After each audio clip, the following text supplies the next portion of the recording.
जय हिंद साथियों, जय श्री राम। मैं श्रवण दुबे।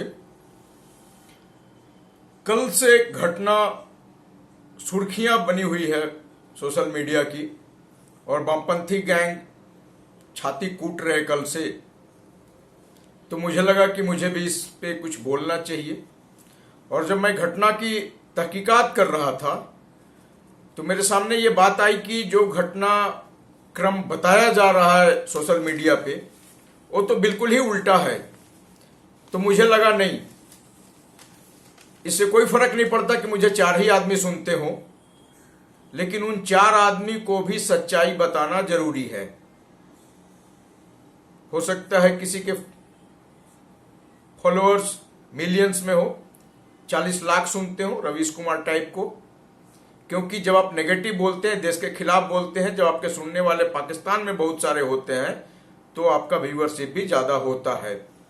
वैसे मैं एक बात कहूं, अगर इंडिया के किसी भी यूट्यूब अपलोड को पाकिस्तान में बैन कर दिया जाए तो शायद भूखे मर जाए काफी लोग, क्योंकि उनका घर ही चलता है इसी से। मेरा घर व्यूअरशिप से नहीं चलता। मैं कह ही इसलिए रहा हूं कि मैं जो 4 आदमी मुझे सुनते हैं वही 4 आदमी तक मैं सच्चाई लेके आऊं। तो सच्चाई यह है कि उत्तर प्रदेश के इटावा में घटनाक्रम यह बताया जा रहा है कि 2 पंडितों को, तथाकथित पंडितों को, तथाकथित मैं इसलिए कह रहा हूं कि 2 लोग जमा होते हैं इटावा में, और उसमें से एक का नाम होता है संत राम यादव और दूसरा मुकुटमणि जाटव। तो मुकुटमणि जाटव जी और संत राम यादव जी फ्री फंड का पैसा कमाना चाहते हैं। मेहनत इनको गवारा नहीं है, तो इन्होंने प्लान किया कि पैसा कैसे कमाया जाए। इनको लगा कि कथावाचक बन जाना सबसे उचित रहेगा, ये आसान काम भी है और फॉलोअर्स भी इसमें ज्यादा मिलते हैं, चढ़ावा भी ज्यादा आता है। तो जो मुकुटमणि जी थे, मुकुटमणि जाटव जी पहले से ही कथा वाचन का इनको थोड़ा अनुभव था। एक्चुअली ये तथाकथित बुद्ध थे। ये बुद्ध भी होते नहीं हैं, ये just for sake of a change अपने आप को बौद्ध कहलाने में इनको बड़ा मजा आता है। तो ये बौद्ध बन गए और बुद्ध कथा कहने लग गए, पर वो मार्केट में डिमांड थी नहीं बुद्ध कथा की। तो इनको लगा कि नहीं, इससे तो काम नहीं होगा। तभी इनको मिले संत राम यादव जी, और संत राम यादव जी ने इनको सलाह दिया कि नहीं नहीं नहीं, बुद्ध कथा में कुछ मजा नहीं है, लोग नहीं मिलते हैं, चढ़ावा नहीं आता, पैसा नहीं मिलता है, तो हम लोग भगवा ओढ़ लिया जाए और भगवा ओढ़ के हम भगवत कथा करें।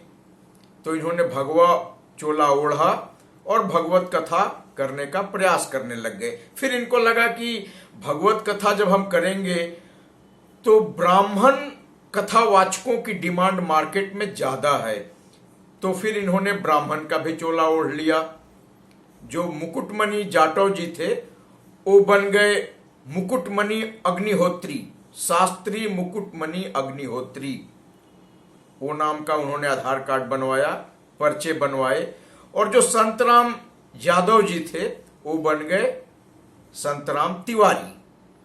तो तिवारी जी बदला हुआ नाम और अग्निहोत्री जी दोनों कथावाचक के रूप में मैदान में आ गए, आधार कार्ड फर्जी बनवा के, पर्चे फर्जी बनवा के। और इसी बीच ये होता है कि इटावा के ही दादरपुर गांव में एक कथा का आयोजन होता है जिसमें इनको बुलाया जाता है।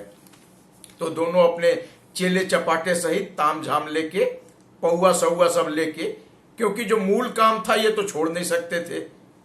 जादव जी पौवा लगाते थे और जो मुकुटमणि जी थे, जाटव जी, उनको महिलाओं को ताड़ने का शौक था। तो खैर चले। पहला दिन के कथा में जो यजमान थे, इनके यजमान होते हैं हर कथा में हमारे गांव में, कहीं भी जब कथा होता है तो संजोग से वो एक पंडित जी निकले और जिनको थोड़ा बहुत ज्ञान था कथा वाचन का, शास्त्रों का, धर्म का, कथाओं का। तो जब ये पढ़ रहे थे तो उन्होंने पकड़ लिया कि ये श्लोक का उच्चारण गलत कर रहे हैं, संस्कृत बोल नहीं पा रहे हैं, बीच में नजरें इनकी दाएं बाएं हो रही हैं। और तब उन्होंने इनको रोकने का प्रयास किया।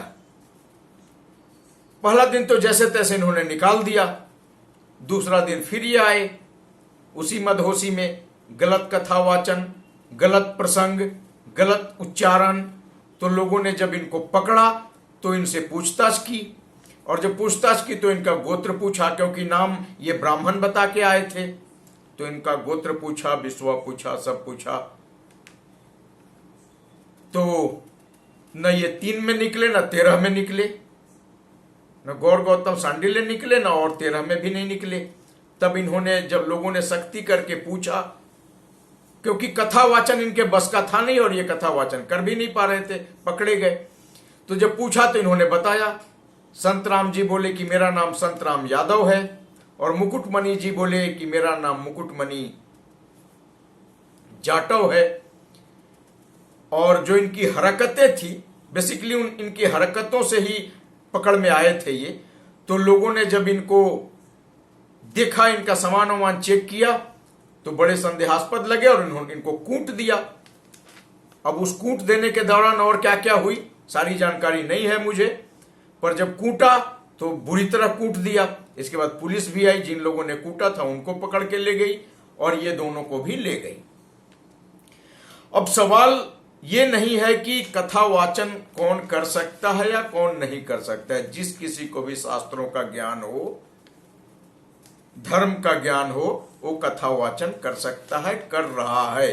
हिंदुस्तान में सारी जगह ब्राह्मण ही कथावाचक नहीं है, और कई श्रेष्ठ कथावाचक हैं जो लोग कर रहे हैं, लेकिन उनकी धर्म कर्म में एक आस्था है। सवाल यह है कि आप आस्था का खिलवाड़ करोगे। आपकी आस्था धर्म में है नहीं, शाम को आपको पौआ चाहिए, महिलाओं को देखने का शौक है, और नाम रखोगे ब्राह्मण का, बदनाम करोगे ब्राह्मण को।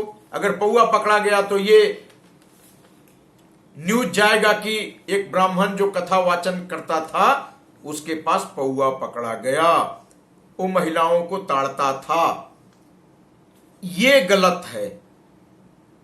ये जो वामपंथी गैंग छाती कूट रहा है ना कि एक यादव जी, अखिलेश यादव जो चैंपियन बने हुए हैं इसके, कि एक यादव को लोगों ने कूट दिया, भीड़ तंत्र दिखाया। भीड़ तंत्र का इंसाफ कैसे चलेगा? कानून है इस देश में, संविधान है इस देश में। तो कौन सा कानून, कौन सा संविधान ये कहता है कि आप अपनी पहचान छुपाओ, गलत आधार कार्ड बनाओ, लोगों को गलत तरीके से कथा सुनाकर भ्रमित करो और बदनाम करो ब्राह्मणों को, कि ब्राह्मण जो होते हैं उनको कथा कहने नहीं आता, वो पौआ लगाते हैं, वो महिलाओं को ताड़ते हैं। मूल समस्या ये है।